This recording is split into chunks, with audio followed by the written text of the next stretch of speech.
Hey my ninjas, welcome back to the third video. And as I say, if you have not watched the previous ones, please go check it out, the previous one, so that we can understand better what we are going to do in this video. All right, so let's begin. So the topic that we're going to learn today, understand today, is the swapping and grouping. Now, what is the basic meaning of swapping? Swapping means like I'm going to exchange the position of the numbers or any object that for that matter if I have, like if I'm just going to switch the position, like instance here I am having 6 and plus minus 4. So what I'm going to do is in place of 6 I will write minus 4, and in the place of minus 4 I'm just going to write 6. This is known as swapping. And now we have to understand whether the swapping of the numbers is going to change the answer or not. Okay, what do you think? Is it going to change the answer? We can check it out, right? So it is 6 plus minus 4, which is going to be giving plus minus minus. So it's basically 6 minus 4, that is 2. And if I check the second one, it is minus 4 plus 6. So we all know that whenever we have a different sign, like one sign of negative, one sign of positive, the value gets subtracted and the sign gets of the bigger number. So 6 minus 4, again 2. So what we can conclude, that this by swapping the terms, the answer is not getting changed. Okay, so here you can just see and write it like this: term 1, I'm having term 1 and I'm adding term 2, or I'm writing term 2 plus term 1. The answer is going to be the same. Okay, so this is, do you know what is the name of this expression? We call this property as commutativity. Okay, I've covered this in the shorts, and this is the same thing that was there, that if I'm swapping the two terms, the answer is remaining the same. Even this can work for the more than two terms also. Like if I'm having three terms here, now how it is working here is, now instead of two terms I'm having three terms. Now let's say I'm having three terms here. Now I cannot add them all together. So what I did is, first I can add first two, and the answer I can add to the third one. Or what else, if I have to add two and three term first, whatever the answer comes, I'll add to the first one. So this is what is known as the grouping of the number, or then swapping of the answer. So term 1 plus term 2, we got whatever answer came up, we added to the third one. Or else we can work in this way, that I'm added second and the third term, the answer came, I added to the first term. And you will observe that in both the cases I'm going to get the same result. The answer is going to be the same, and this is workable for the addition. Okay, now we are going to go directly to the our figure it out, that is given on page number, let's check out, 34. Okay, so these are the figure it out questions given on page number, you can check here. First question, let's begin here. First question is, find the value. Now we have to find the value of the expressions by writing the terms. In the previous video we have seen how to write the terms, so you can write accordingly. What are the terms? It is 28 comma minus 7 plus 8. Now when I'm working on the solving up the terms, no, we can work in various ways. Like what we can do is, it is 28 minus 7 plus 8. So what we can do is, either we can simply go step by step, like means 28 minus 7, that is 21 plus 8, which is going to give me 29. All right, or somebody can do like this also, it is 28 minus 7 plus 8.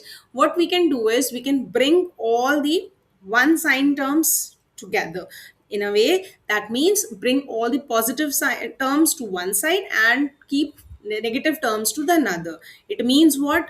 We are going to do 28 plus 8. So I'm going 28 plus 8 and then minus 7, and 28 plus 8 is going to be your 36, minus 7, and 36 minus 7 is going to be 29. And see, this is what is the beauty of maths. No, we can choose so many different ways, but we will reach to the same answer all the time, right? So this is again your choice. There is no hard and fast rule that how we have to work on this, but then you can do this. Okay, so the answer to the first question is 29. B part. 39 minus 2 multiplied by 6 plus 11. First and foremost, we must understand what are the terms. So the terms are 39, then 2 multiplied by 6, actually minus 2 multiplied by 6, and 11. So here we have one step extra, means because we have to is solving this 2 and 6 also. So this number is going to be 39 minus 2 6 are 12 plus 11. Okay, so 12 plus 11. Now again, as I mentioned, that you can work in your way, whatever way you can pick up. So you can just do 39 plus 11 by bringing the like terms together.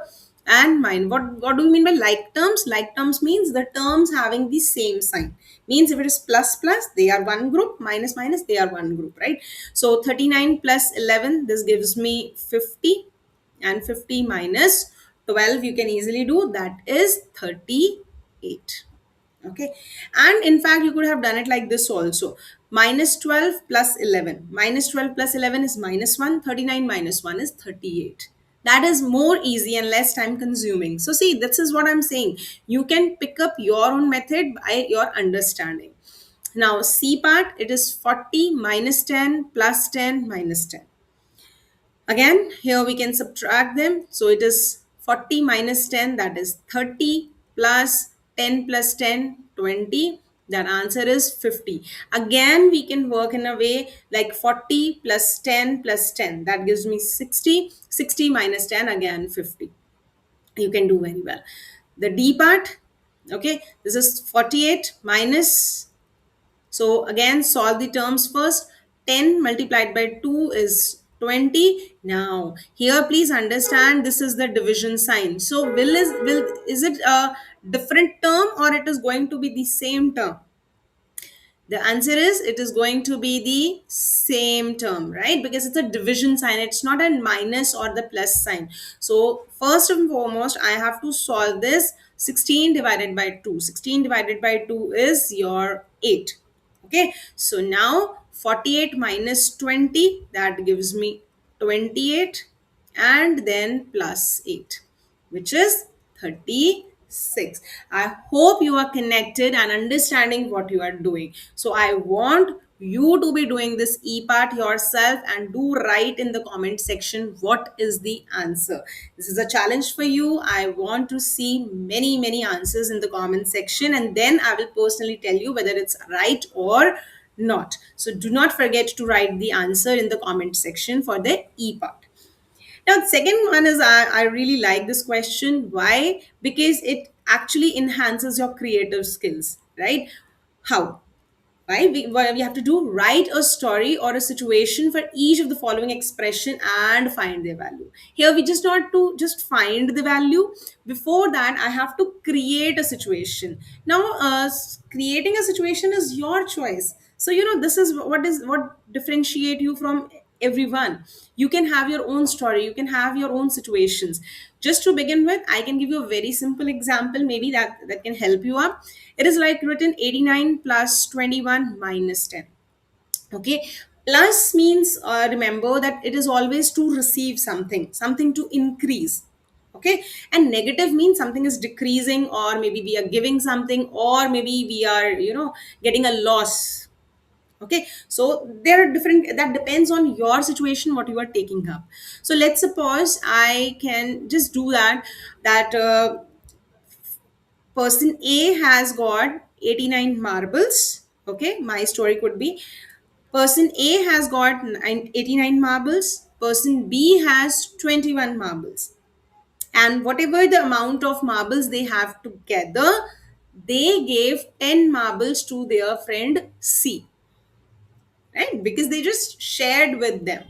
That is just one thing. So this way you can create your own stories. Maybe you can do your money related, your any object related. You can imagine a scenario of a shop, there where you're purchasing, whether you're giving the money to the shopkeeper, you're getting in return. So this section, I really want you to be creative enough. Again, I want you to use the comment space and give me the answer with your creative stories. I would love to read those, and definitely I'm going to reply you back on that part, right? So let me see how creatively you are creating your stories and sharing up in the comment section. All right. Next, let's go to question number 3. That is, again, it's a word problem, and then we need to convert it down. Let's read out first. So, question 3A part. Queen Alia gave 100 gold coins to the Princess Elsa and 100 gold coins to the Princess Anna. Okay. So, Princess Elsa used the coins to start a business and doubled her coins. See, again, I'm doing it. Whatever important words are coming, we are underlining that. And Princess Anna bought jewelry and has now only half the coins left. Write an expression describing how many gold coins Princess Elsa and Princess Anna together have. See, since it's a word problem, so we have to give the descriptives there. So you can do that. Otherwise, for the writing part of the final answer, what is going to be? So see, imagine, like, think of that there are two princes. One is Elsa and then Anna. Anna is there. And in the beginning, what was there? Both have received 100 coins. Okay, both have got 100. Now what happened? Elsa has invested in a business and doubled. What is the meaning of double? Double means two times. So if she was having 100, double means 200. So now how many coins she has? She has got 200. Okay, and then we have Anna has what she has purchased a jewelry for that, and now she has got half of it. What is the meaning of half? It means divided by 2, getting it half. So earlier she had 100, now how much she is left with? 50 only. Half of 100 is 50. So together, how many? We have to write an expression describing how many gold coins does they have. So expression is your 200 plus 50. But if you want to have the final answer that together how many coins they both have, the answer would be 250 coins that they are going to have. All right, easy peasy. Okay, let's go to question 3B part. A metro train ticket between the two stations is rupees 40 for an adult and rupees 20 for a child. So I hope everyone has traveled with the metro, or at least you know about it. Okay, so the ticket system works like this. For if a person is an adult, so he has to give rupees 40, and for the child it is just rupees 20, half of the price, right? So what is the total cost of the tickets? We have to just imagine yourself maybe in the same situation. For four adults, if there are total four adults, okay, and three children, so one adult has to give how much rupees? 40 rupees. So if there are four adults, how much they are going to give? That is 4 multiplied by 40, plus one child has to give how much rupees? 20 rupees per ticket. So there are how many children? Three children. So this is 3 into 20. Okay, so what is the total cost? We just don't have to write the expression, we have to find the total cost also. It means we have to find the value of it. So it's 4 into 40 is 160, plus this is 60. Okay, so that means we have to pay, or the cost that they are going to get, that is going to be 220 rupees. Okay, so 220 rupees is the total cost that that family is going to pay for their tickets. In the second part, they have for two groups having three adults each. Please understand now. Here we have two groups now. So we have two groups in which we have three adults. Okay, so again this can work in a two different ways. Means like if I know there are three adults, so it means they are going to give 3 into 40, and again in the second group we have 3 into 40. So that means it is going to be 120 plus 120, that gives me rupees 240. Or what is the other way of doing it? Other way of doing it is this, that I know that if I could find the how much is the value for the one group, it means 3 into 40. that is 120, and I'm simply going to double that cost. So that means 2 multiplied by 3 multiplied by 40, which is again going to give me the amount that is rupees 240. All right. So I hope you have understood the concept well here, that how we are actually working on these expressions. Now again, CPAR is very, very interesting one. How to work on this? This is really nice question, and because you have to think a lot here, right? And again, you have to observe the figure a lot. So you have to find the total height of the window by writing an expression describing the relation amongst the measurements shown in the picture. What we have to do, we have to find the this height of the window. Height means this complete height I have to find, but you have to write an expression. You don't have to write adding one. So again, observe, see how many border lengths are there. It is 1 and 2. Okay, so what are the border lengths here? This is going to be 2 multiplied by 3. Okay, then again go step by step so that you should not skip anything. Now how many gaps are there? One, two, three, 4, 5, 6, 7. So there are total 7 gaps. So what we're going to do is plus 7. And what is the length of the gap? The length of the gap is 5 centimeter. We're done with the gaps here. Then we have the grills. Grill means these rods. What is the width of the rods? How many rods? Let's count first. So 1, 2, 3, 4, 5, 6. So there are total 6 grills here. 6 grills here. And what is the width of one grill? That is 2 centimeter each. Again, just do a cross check whether we have covered all the things or not. So yes, check. We have covered the borders. Yes. We have covered the gaps. Yes. We have covered the grills. Yes. Okay. So this is what we have got. Now quickly just get the answer. So 2 threes are 6, 7 fives are 35, 6 twos are 12, and you can just simply add them. And let's see what is the answer you're getting right in the comment section. That is the answer. That is the height of the window. Now with a similar method, I challenge you. Can you calculate the height of your window? Right, so check in your room, you can pick up any window of your choice and measure the height, and again let me know whether your window's height is more than this or less than this. All right everyone, so this was incomplete in today's video. We'll meet again with the next one.